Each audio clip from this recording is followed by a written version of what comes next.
Kamu dohot dame, nasian di mata-mata, dohot sian anakna, Tuhan Yesus Kristus, Tuhan tai. Amin. Saudara-saudari, Bapak Ibu, jemaat yang dikasihi oleh Tuhan Yesus Kristus.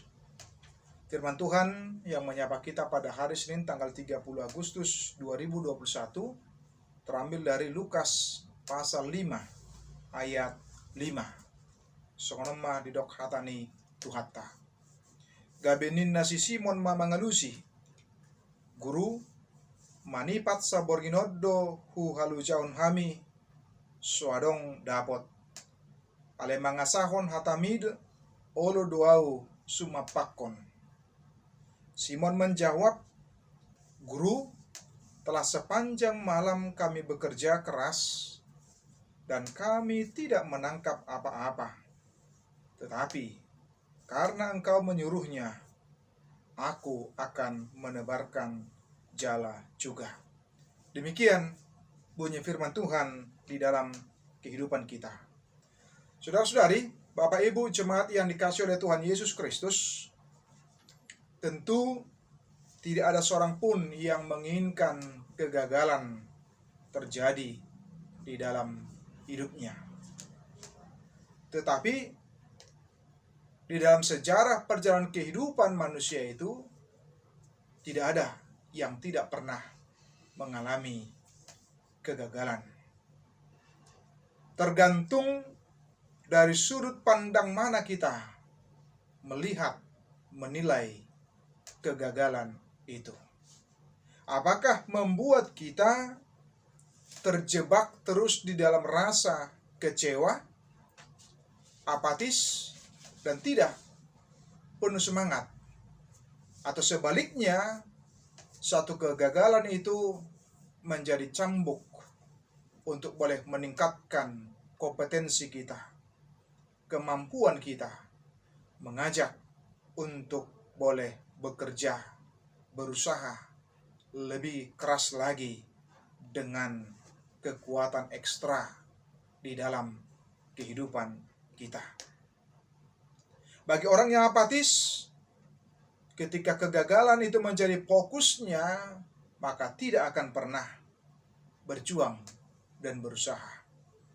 Tetapi bagi orang yang justru senantiasa optimis dalam hidupnya, sebaliknya dia akan berjuang, berusaha untuk boleh melakukan lebih dengan kekuatan yang lebih pula. Inilah yang dialami oleh Simon Petrus, di mana secara fisik sudah merasa lelah, sudah merasa capek. Karena apa? Karena mereka sudah sepanjang malam bekerja keras, namun tidak memperoleh apa-apa, yang menunjukkan rasa kekesalan, kekecewaan di dalam diri seorang Simon Petrus. Karena dia sudah mengerahkan kemampuannya, mengerahkan kekuatannya, tetapi tidak memperoleh apa-apa. Seperti yang kita tahu, Simon Petrus dengan profesinya sebagai nelayan yang tentu saja telah paham betul akan medan dia melakukan tugasnya sebagai seorang nelayan, dan tahu betul kapan saatnya, waktunya yang tepat untuk boleh pergi melaut dan menangkap ikan di tengah-tengah laut. Namun di tengah-tengah situasi dan kondisi yang sedang kesal hati di dalam kehidupan seorang Simon Petrus, dia masih memberikan tempat menerima firman Tuhan di dalam hatinya. Sehingga dia berkata, Guru, telah sepanjang malam kami bekerja keras dan kami tidak menangkap apa-apa. Tetapi, dikatakan, tetapi karena engkau yang menyuruhnya, aku akan menebarkan jala juga. Itu menunjukkan seorang Simon Petrus di tengah-tengah hidupnya betapa dia tunduk, dia taat, dia mengikuti, dia melakukan apa yang diperintahkan oleh Tuhan Yesus meskipun sebelumnya dia mengalami kegagalan. Saudara-saudari, Bapak Ibu, jemaat yang dikasihi Tuhan Yesus Kristus, bisa saja di tengah-tengah kegagalan kita akhirnya menyalahkan ini dan itu, menyalahkan orang lain, sehingga kita lupa untuk boleh mengoreksi diri kita. Bahkan kadang-kala kita sampai kepada menyalahkan Tuhan di tengah-tengah kegagalan itu. Tapi marilah kita belajar dari kehidupan seorang Simon Petrus yang tidak terjebak terus di dalam kegagalan itu, sehingga tidak memberikan ruang dan tempat bagi firman Allah di dalam hatinya, di dalam hidupnya.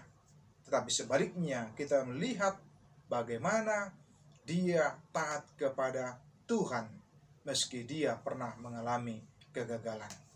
Itu menunjukkan bahwa dalam kehidupan seorang Simon Petrus, bagaimana dia meyakini, bagaimana dia mempercayai, bagaimana firman daripada yang disampaikan oleh Yesus itu berotoritas di tengah-tengah kehidupan seorang Simon Petrus. Seperti itulah juga kita di tengah-tengah kehidupan kita. Terlebih di masa-masa COVID-19 ini yang tentu saja menyebabkan dampak dari banyak hal di dalamnya.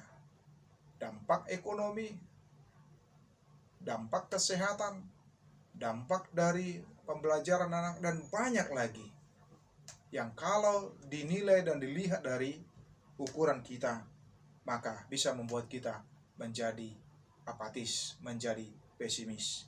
Tapi marilah kita belajar dari kehidupan seorang Simon Petrus. Di tengah-tengah kegagalan, dia masih memberikan hatinya kepada Tuhan untuk boleh dipakai, untuk boleh melakukan apa yang dikatakan oleh Tuhan di dalam kehidupannya. Karena dia yakin dan percaya bahwa bagi Tuhan tidak ada yang mustahil. Allah dapat melakukan pekerjaan, sesuatu yang menurut kita tidak mungkin menjadi mungkin, yang menurut kita tidak akan bisa tercapai, tetapi dengan pertolongan Tuhan pasti akan tercapai. Lihatlah bagaimana respon yang luar biasa karena ketaatan dia kepada Tuhan. Dari nol akhirnya menjadi banyak.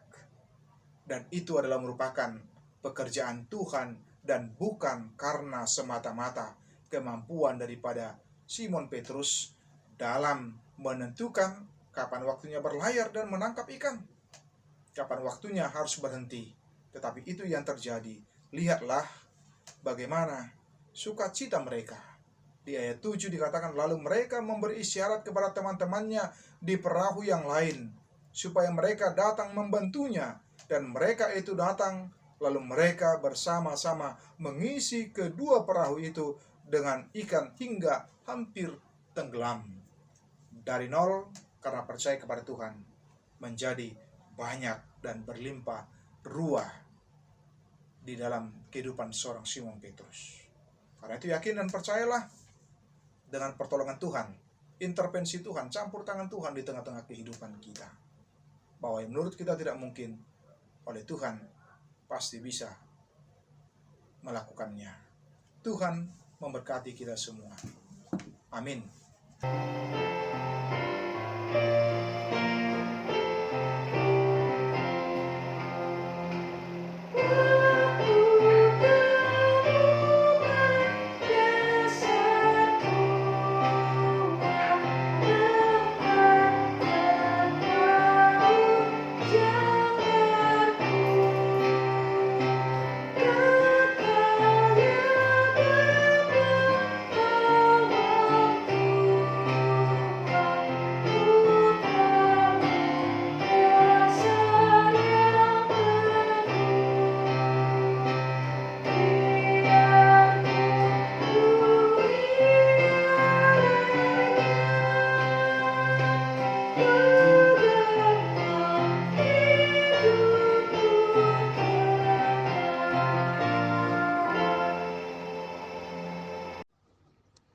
Bapa kami yang di surga, dikuduskanlah namamu, datanglah kerajaanmu, jadilah kehendak-Mu di bumi seperti di surga.